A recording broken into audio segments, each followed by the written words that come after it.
Yes, I'm Barry Pickle. I own 16th Street Auto.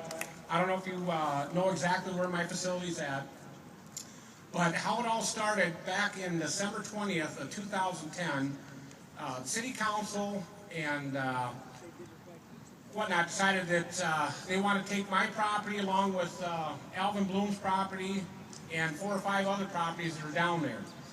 Well, the 4 or 5 other properties that were east of my property were on the edge of the B branch. The B branch is finished, it's done, okay?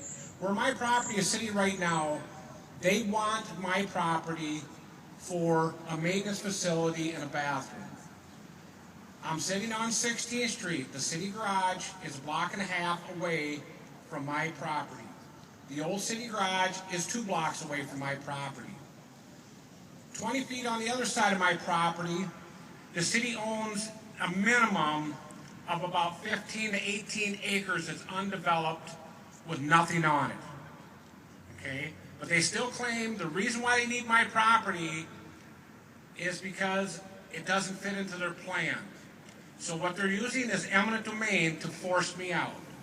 And if you know what eminent domain means, it's basically it gives them the right to steal my property. They have made an offer of $300,000 for my property. It's been in the paper, sounds like a lot of money. I can't build a building the same as mine for less than $285,000. My building is 7 years old when this started. I built everything brand new. The building, the concrete, everything.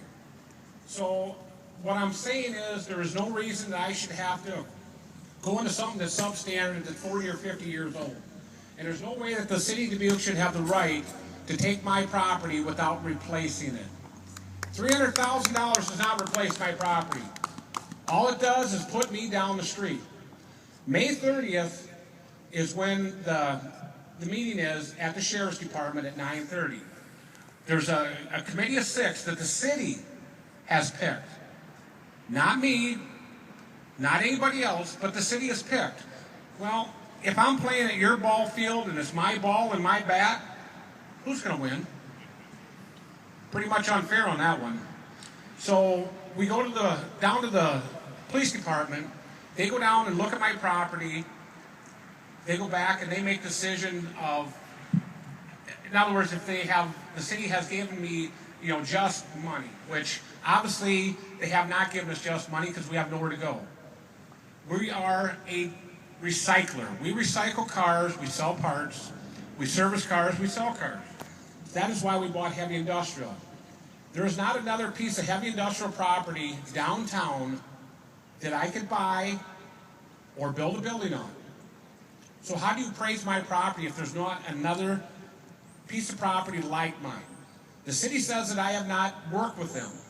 The only thing that they've showed me is some light industrial property out on Peru Road. They forgot to tell you that it's $125,000 more than what they're offering me. Plus the building needs about $150,000 worth of repairs. So I do not consider that anything comparable to my building.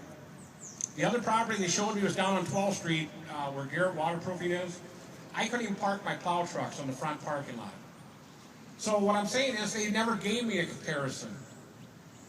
The city says I dropped all negotiations. There was no negotiations. They walked away. This Mike Adams that the city has hired, basically when he comes in the door, the first thing that he does is says, if you don't do it my way, we're just going to go eminent domain. Well, gee, wouldn't that make you a little upset? That somebody's coming in to steal your business, but they don't want to negotiate with you. They just say, fine, we'll go eminent domain. So that's why I'm kind of in the situation I am, I guess, because I will not roll over. The city cannot kick me to the curb. That is not right. The city right now, for what they're trying to do, they are taking a tax-paying business and kicking them to the curb. They can't do that with railroad. Oh, gee, the railroad's a little bit more powerful. Railroad's got a little bit more money. So now we're looking at between $1 million and $6 million to put a bridge underneath the tracks. They've got to deal with them. Well, I can't afford a $200 or $300 an hour lawyer. I'm a small businessman, and if you guys are familiar, if you're in any small business, It is hard to maintain a business right now. You just hope that you can make some money and keep going, and that's what we're doing. We're not complaining. We're doing all right, but we can't afford to, drop $20,000 or $30,000 to fight the city. And I should not have to fight the city. There's no reason for me to have to fight the city. So I guess I'm asking for your support and your understanding. Drive by my facility. It's right on the corner of 16th and the railroad tracks. Look at all of the property that is vacant, that is undeveloped, is not touched.